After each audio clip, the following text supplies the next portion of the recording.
Se eu fosse falar de astrologia, parece que tem um consenso, né?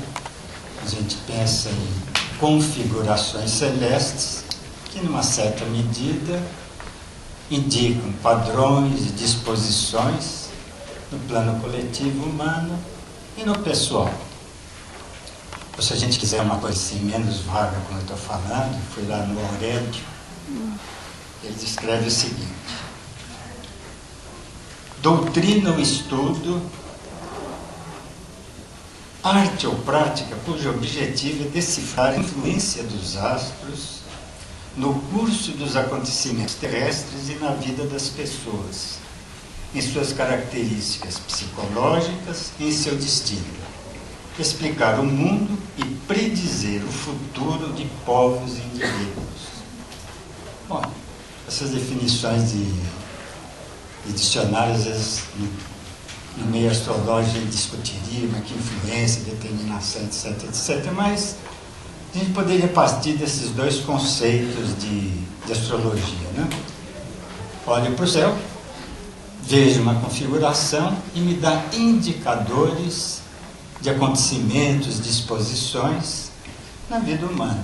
E como o Célio falou, na ênfase da astrologia horária, na tradicional, a gente reconhece mesmo que tem uma leitura possível de um factual, de coisas concretas no plano da existência. Bom, vou deixar esse conceito de astrologia de lado. Vou propor que a gente pense um pouquinho sobre livre-arbítrio. E, de novo, eu vou recorrer ao velho Aurélio e falo o seguinte: possibilidade de decidir, escolher em função da própria vontade, isenta de qualquer condicionamento, motivo ou causa determinante. Será que a gente chega a um acordo com isso, aceitando, podemos tomar como ponto de partida essa disposição? Eu quero, eu faço, é a minha vontade, eu realizo. A astrologia eu vou deixar de lado, mas eu gostaria de pensar um pouco nos limites, o que está por trás dessa definição que a gente pode dar para livre-arbítrio. Por exemplo, eu gosto de fazer sudoku, palavra cruzada, não durmo sem fazer isso. Falar que é minha vontade. Livre-arbítrio, vocês concordam que isso é um gesto de livre-arbítrio? Agora eu olho no meu mapa, 12 pontos diários, de se esperar que sudoku desse gênero coubesse muito bem para mim. Entendo que a pessoa que não gosta de sudoku e de palavras cruzadas, se olha no mapa dela, quase não tem ar. Quer dizer, ela escolheu não fazer sudoku, mas falta de ar.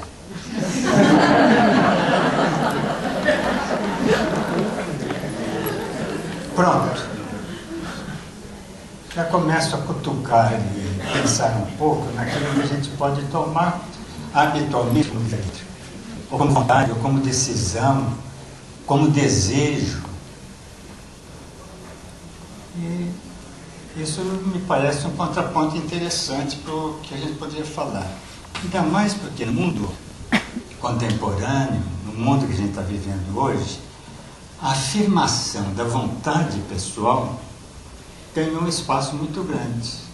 É uma tendência ao individualismo, ao fazer o que eu quero. O vencedor é aquele que realiza o seu propósito.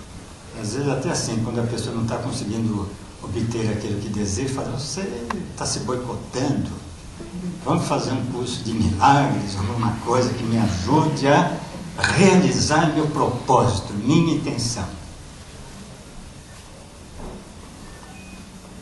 E aí? Essa vontade, esse propósito, está baseado no quê? Então, se eu uso os recursos da astrologia, eu posso ver que tem muita predeterminação. O que eu estou falando ali quando penso em livre-arbítrio? Por exemplo, pessoa que faz amarração para garantir a fidelidade amorosa do outro. Está seguindo um impulso profundo do seu ser de realizar a sua vontade. Isso é livre-arbítrio? Mas é a realização da vontade. Portanto, esse conceito de livre-arbítrio fica sobre discussão. E como que a gente poderia juntar isso à nossa movimento de realizar o que proponho, o meu desejo, meus propósitos?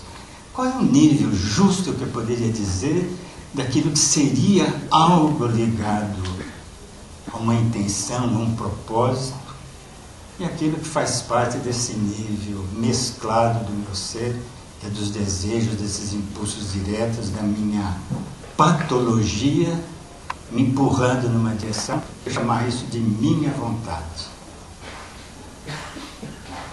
Depois, na hora de discutir, eu gostaria de ouvir vocês a esse respeito, porque eu acho que tem muita coisa aí, e ângulos que a gente poderia estabelecer como moderação, esse exagero que eu estou dando à situação.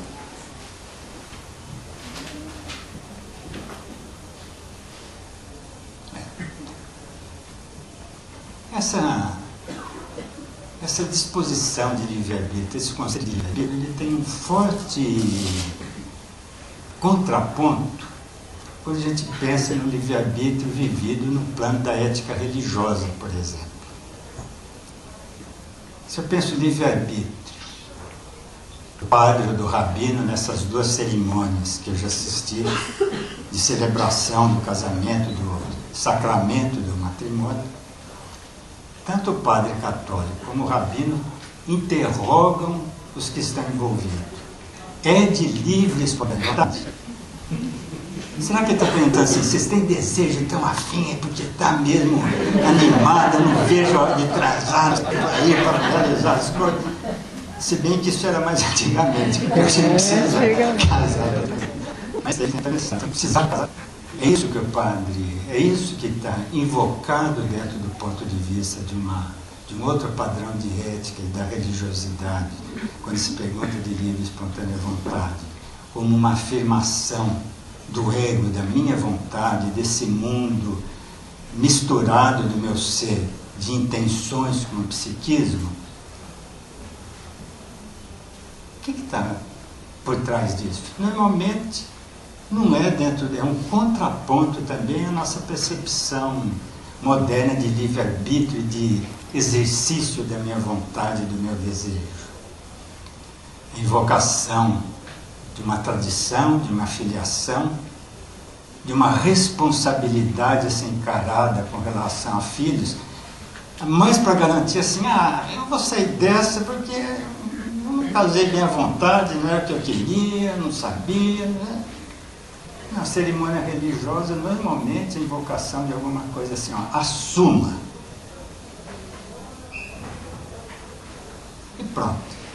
Já é alguma coisa que coloca, do ponto de vista ético, um reparo, uma ressalva, essa nossa percepção moderna do que é livre-arbítrio e tudo.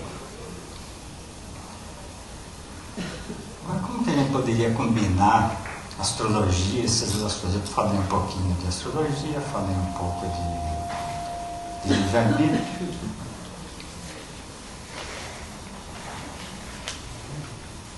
Acho que valeria a pena a gente colocar aqui um tipo de percepção da nossa condição. Por exemplo, se eu tomo o plano físico como uma referência, astrologia e livre-arbítrio, assim, como que cuida desse nível do ser? Se pensar de um certo ponto de vista, não estou pretendendo esgotar o assunto, mas de um certo ponto de vista, posso dizer que a gente não tem escolha nenhuma com o corpo físico. Nasci com certas predisposições que me foram atribuídas ao nascimento, de um tipo, de uma tipologia endodêmica, mesodêmica, ectodêmica, coisa assim. Por exemplo, eu posso comer para boa e não engordo. Tem gente que, moderado, não sei o que, engorda. Essa disposição física não está na minha escolha. Uma coisa interessante também, nascer homem e mulher.